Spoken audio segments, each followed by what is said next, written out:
Greetings, America. It is Friday, the 12th of February, just 2 days before Valentine's Day.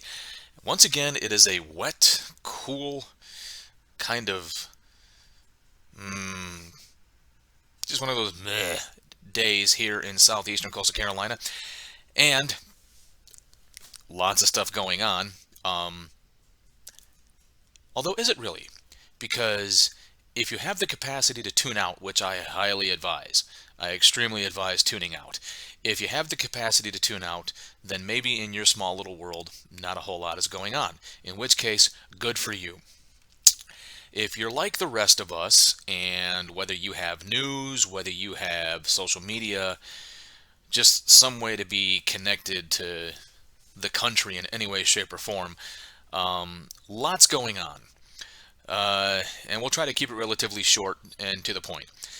So first things first, we have the beginnings of the impeachment process for former President Donald Trump. Uh, Part of those arguments were whether or not there is a constitutional ground to impeach a former president. And apparently it was agreed upon in the Senate that there is grounds to impeach a former president. That is a unique precedent because what that means is, with regards to currently living former presidents, that means we could go back and we could reinvestigate former President Bill Clinton. We could go back and we could reinvestigate former President George W. Bush. We could go back and we could reinvestigate President Barack Obama. Which means, so if by that nature, if we're allowed to go back and investigate Trump, then we can investigate all three of those gentlemen. And if there's any skeletons in the closet, no matter how big or how small or how hyperbolic, it's time to break out the rope and the noose and the guillotine and all those fanciful things. Um, then the second part of that impeachment is whether, and I've spoken about this before, and there's plenty of people out there on the YouTubes and whatnot doing it as well. The second part of that is whether or not President Trump is directly responsible for the events that took place at the Capitol. And from what I can tell, there's only one of two responses. Either yes, you're in the camp that 100% believes, no matter what he said or didn't say, because it was him, no matter how he said things, he's directly responsible. Or you're in a completely different camp where, whether you like him or not, whether you're a legal scholar or whatever your case may be, you're in the camp that's like, well, he didn't do anything to lower the temperature, but he also didn't specifically say, hey, here's what I need you to do. I need you to go over there and I need you to do this. Okay? So that's pretty much the argument.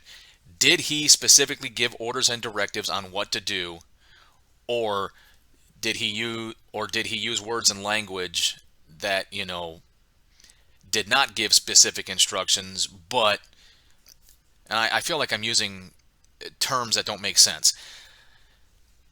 The bottom line is, did he give explicit instructions to go to the Capitol and do the things that happened, or did he not? All right, and I think that's what's the point that's going to be argued, is whether or not he gave the explicit instructions, or if you can actually try him on the grounds that he didn't have to use the explicit words. In which case, I roll that into all the other elected officials, and Republican or Democrat, I don't care, but let's specifically focus on the Democrats. Ever since Trump took office, whether it's Maxine Waters, the current Vice President Kamala Harris, Nancy Pelosi, oh God, the list could go on and on and on. But Rashida Tlaib, oh God, I could probably name a whole host of Democrat elected representatives who have said horrifically insightful things, to include the likes of Maxine Waters, who gave explicit instructions on what to do, and yet zero backlash. And Ben Shapiro just got done philosophizing, wax ecstatic on the fact that Congressman Steve Scalise was shot by a Bernie Sanders supporter who openly said, I went there to kill the congressman because of my support for Bernie Sanders and what Bernie Sanders said. So I think it's a very dangerous precedence. More importantly, because of all the rhetoric that's coming out of this, you got Chuck Schumer saying, no, we need to do this because this will unify the country. Well, again, if we believe that there were 81 million people who voted for Biden and 74 million people that voted for Trump, that means there was 155 people who voted in the election. Let's make that very, very clear. 155 million people voted in the election. That's more than anybody's ever voted before, which means regardless of the difference of 7 million votes, okay, you have a difference of 7 million votes between 81 million and 74 million. However, you have to put that into context. You're essentially saying that the 81%, the 81 million are now in control and must overlord and rule and dominate and oppress the 74 million. You're literally dividing the country. Schumer is completely and utterly wrong. Now, I have tried extremely, extremely hard to remain objective, to keep an open mind, and just be as neutral as I can be. But at some point, you just have to call it for what it is. You have certain people in elected positions, at least on the Democratic side of the House, who make sure that they get their 15 minutes of fame on a daily basis, who, in my personal opinion, are nothing more than attention whores. Could you make the same accusation of me? Yeah, I suppose you very well could. But I digress. This isn't about me. So you have people like Schumer and the rest in that particular ilk that, from all I can tell, are just political grandstanding whores, and they're absolute garbage. I think they've completely and utterly worn out their usefulness, and Robin Williams said it best while portraying a fictional character. Politicians are like diapers. They should be rotated routinely and for the exact same reasons. Yeah, I believe that. And then, of course, we're at a point right now where the overwhelming majority of media outlets aren't even trying to pretend anymore. They're not even trying to cover up, and they're not even trying to be subtle. They're just blatant propaganda machines, propaganda outlets for the Democratic Party, and it is pure and utter garbage. It is just pure nonsensical garbage. Now, you don't have to agree with me. More importantly, if you disagree, light me up, get involved, make a comment, but defend your points. And you better bring some god-awfully citeful sources, all right? You better be able to cite your sources with vigor and passion that I'm wrong. Because let's focus on what we're talking about here. Division, whether we're going to divide the country or unify the country. Now, let's be very clear. When the country reached its culminating point the last time between the Confederacy and the Union, we had two geographical areas where we could physically separate. You had the northern states and you had the southern states, and you had two extremely different and opposing views and ideologies. But we had a geographic line. I think some people refer to it the Mason-Dixon line. I could be wrong. Fact check me. Let me know if I'm wrong. In which case we had a good, clear, and definitive border in which we could have our civil war, so to speak. Now, don't mislead me, or don't take me out of context. I'm not a proponent for a civil war. I'm not advocating for a civil war. All I'm simply saying is, when it did happen, we had some good delineation. You're either up here or you're down here. You're either Confederate or you're with the Union. And the party that succeeded, the party that drove the division, was in fact the Democratic Party. And the first shots fired in what turned out to be the Civil War were fired by the Democrats, the Confederates. Now we have a Democratic Party that is doing absolutely nothing to unify the country, but unify their voting base and unify their constituency. And I can only see one outcome. We're going to reach a culminating point. They're going to continue to push an ideology, a narrative that is so preposterous and so just full of jackassery that you're going to reach a culminating point. And I hope it doesn't reach that, because there's the one thing for the politics. There's one thing for the politicians to do their grandstanding, all their nonsense and whatnot. But then there's another thing when it starts to infiltrate other facets of life. Like most recently, this thing with Gina Carano. All right. Gina Carano, who rose to fame because she was a mixed martial artist who is also gorgeous, by the way. and she turned her fame from mixed martial arts and became an actress. And because of something she had tweeted about cancel culture being very similar in fashion and form to the Nazi Party and how the Nazis did thing in Nazi Germany. And all of a sudden, Lucasfilm decided she had to go because she wasn't their kind of woke, or she wasn't woke enough. And then her talent agency dropped her. So Gina Carano is no longer a part of this show, The Mandalorian. She's no longer part of Lucasfilm. And she's also been dropped by her talent agency because of this thing going on within the Society of America, which is cancel culture. And I think that sets a very dangerous precedence because it goes hand in hand with everything. That we have these narratives, these ideologies that are attempting to address and recognize micro issues by making them something larger than macro. I don't know if there is such a term for anything larger than macro, but you take these micro issues, or I think the better way to put it, making a mountain out of a molehill.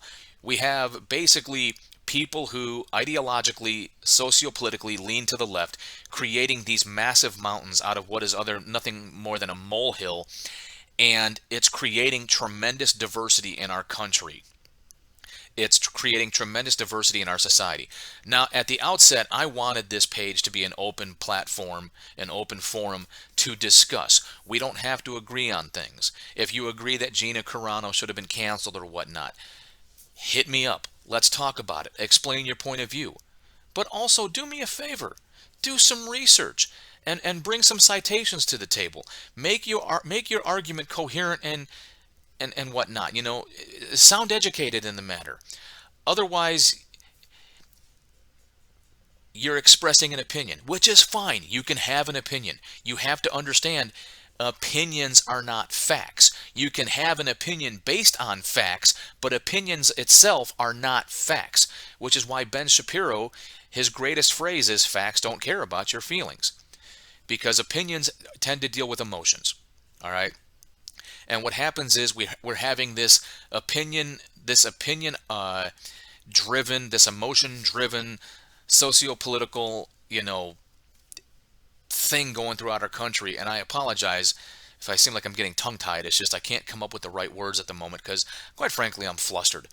I don't see us going anywhere in a positive direction, and it concerns me because unlike last time where we had legitimately the Confederate States and the Northern States, so we had some clearly defined borders. We don't have clearly defined borders. In each and every state, you have people to the left and you have people to the right, and then you have a very, very small faction of people that are caught somewhere in the middle that if we reach this culminating point and it comes to blows, those people are in the middle are either A, going to have to pick a side reluctantly, or B, they're going to get caught in the crossfire. My whole concern with this is because I don't see anybody attempting to pull us back together. It seems like all I see is people trying to further spread us apart. I can't help but wonder why. What is the end game? What is the seventh chess move? What is the checkmate? Do you want the Civil War? Do you want Americans fighting Americans? Do you want to basically see a purge of the population because you're literally forcing people to pick a side, take up arms, whatever that might mean, and go to war with one another? Are you supported by a foreign entity that wants to see our country spiral into the next kind of civil war, in which case then they can bring in their own people, and while we're too busy fighting each other, they're shooting us in the back because we're too busy looking at each other, and now some foreign entities coming in, shooting us in the back, taking over our culture, taking over our country. Think I'm wrong? Read a history book. Pick up a history book. Do some Google history. Look at the rise and fall of any empire. Just keep it within the last 100 years. The Ottoman Empire, where's it at? Nazi Germany, where's it gone? The USSR, where's it at? All right, history's on my side. So I apologize if this seems a bit impassionate and whatnot, or extremely emotional. That wasn't my intent. Um, but again, without much feedback, well, this is my opportunity to pitch a fit. You don't like it? Stop watching. If you do like it, thank you. From that point forward, get involved however you can. Message me on Facebook, email me if you have my email, call me or text me if you have my number. Leave a comment in the comment section down below. Hit like, hit dislike, don't really care. Hit the subscription if you want to be notified when I do more of these. Hit the notification bell if you want to be notified immediately. Hey, the Angry Gingers put some more stuff out there. Not to be confused with the Angry Ginger Pub here in Jacksonville. So that's all I got. Please get involved. Please let me know what you think. Give me your thoughts and opinions, because between the media outlets just further exacerbating the situation, between the Democrats further exacerbating the situations, the Republicans trying to take the high road that's not working, I don't see us coming together anytime soon. All I see is the narratives being ramped up harder and harder and harder. No such thing as illegal immigrants. There's no such thing as illegally crossing our border. Americans can, are restricted to what they can do, but illegals can do whatever the hell they want. If a guy sucks at sports, he can just call himself a girl and go compete in the girls' sports and crush it. And you're not allowed to question it.